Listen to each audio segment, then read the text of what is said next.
What's up, you all? Beautiful morning. It's been thundering and lightning, raining cats and dogs the last 3 or 4 days here, and it is blue skies. I am so stoked. I'm about to go do some door to door stuff in a little bit. No job today. Just want to get the name out there. My girlfriend's cooking a great breakfast inside. So I'm going to do that, wash my face, and go do some door to door. But today I wanted to talk to you all about um when customers don't like your price, which you will come across a lot of times. So, there's a couple different philosophies here. One philosophy, which a lot of bigger companies do, is well, I'm sure a lot of companies in general don't even have to be big, but our price is our price, no matter what. We're standing firm. We're not budging. The price is what it is. That's it. Not every customer is your customer.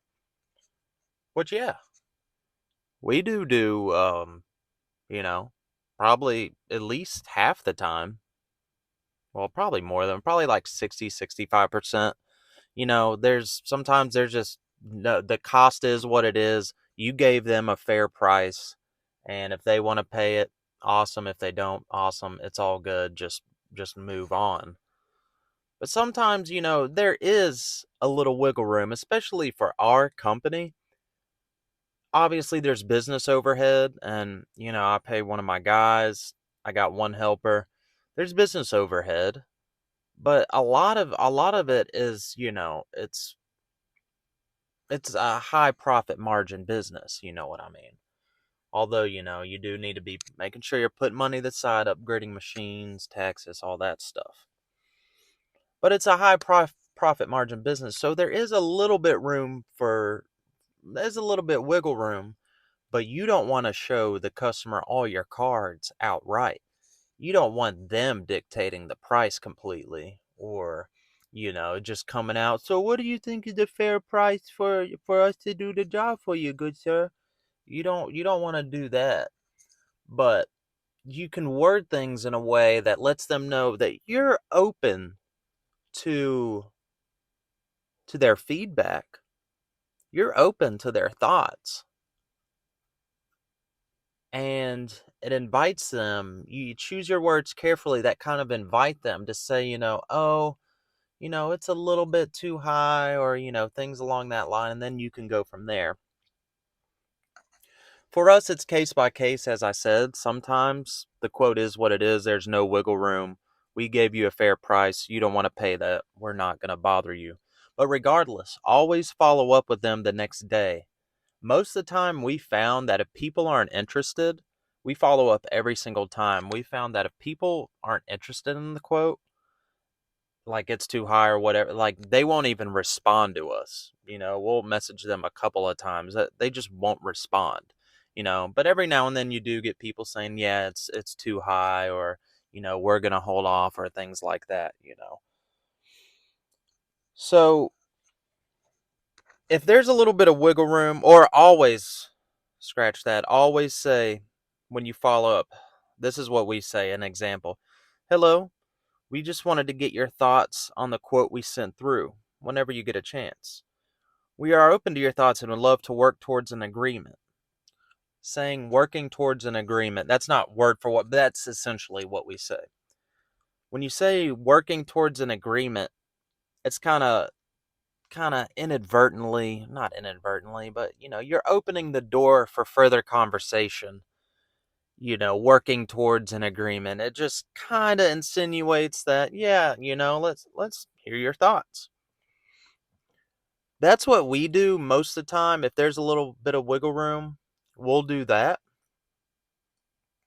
um and let me tell you, we have gotten a number of jobs that way, to where these people, and some of them are smart, some of them know what they're doing, but as I said, it's a high profit margin business, so they feel like they win if they're able to get, even $40 knocked off, $50. If it's a high ticket job, knock off 100. They'll, what's, say you got a, you know $1,500 house wash, roof wash, driveway, all that stuff, say, hey, we'll do it for $1,350 or we'll do it for $1,400. You're still making money, especially when you're starting out or you're just not getting job after job every single day. All of our goal is to work towards a spot where we get enough business, enough leads coming in to where our price is what it is, and that's that. And some they're like that from the get-go. But we got one deck staining job. We started it at like 2:30 in the afternoon because we were wrapping up another job. We started it at like 2:30 in the afternoon. We finished around 6:30 or so. It was in the summertime, long days with sun. And originally I quoted them they would buy the stain, and it was just under $2,000. That was my original quote. They got back to me and said, "Hey, would you consider doing this?" It was like for 1,700. It was something along those lines. It was like $200 less. And I was like, "Sure, let's do it, because they're buying the stain. It's mostly profit." We finished that job in about 3.5 hours, and we made $1,700 in 3.5 hours, and that's, I'm not using much chem. We literally probably spent like $15 in supplies, because we use a paint sprayer now and, just buy a couple disposable brushes, and but I was open to working with them. I wasn't standing firm like, no, no, we're doing this for this price. And sometimes we have stood firm and gotten the job at times, but, just do what makes sense for you. Or when you're following up after you sent the quote, waited a day or two, you're following up with them. You could just show all your cards right off the bat. You could say something like, our business model is about working with our clients to reach a deal everyone is happy with, a win-win for everyone. Hell, we said something like that like last week, or not last week. It was a little under a week ago. But uh you know, it's just case by case, feel the customer out. Sometimes you can kind of tell they're kind of on the fence about even having pressure washing done, so kind of just put the ball in their court a little bit. But at the end of the day, never do a job if you feel that, you're not compensated fairly. You have the power. You have the final say, and if you want to do the job or what the price is. So yeah, just bear that in mind, you guys. Grow your business, make money, don't leave money on the table. And honestly, you guys, I feel like there's probably been this year already like 25, 30K that we probably could have gotten had we just not stand or had we just, either priced it, because mainly I'm talking, well, the thing is it's for apartment jobs, and a lot of the times they got to submit the bids and they don't even know who they're going to go with for a while. So I could end up getting some of these jobs and I just won't know for, a couple weeks or a month or whatever it is. But I was just laying in bed last night. I'm like, man, like, what if I just would have, like, that one $17,000 quote for an apartment complex? What if we just, priced it at 15K, just took 2K less, but still would have been making great money in a week? But your mind starts, sorry, I'm kind of getting off subject here, but your mind starts wondering. But yeah, you guys, I hope life goes well.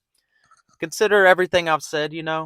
I'd like to know how you all go about things. If your strategy, if you stand firm, or how you word, opening up the conversation to clients.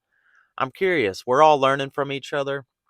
It's all a journey, man. And yeah, you guys. Hope life is good. I'll talk to y'all soon.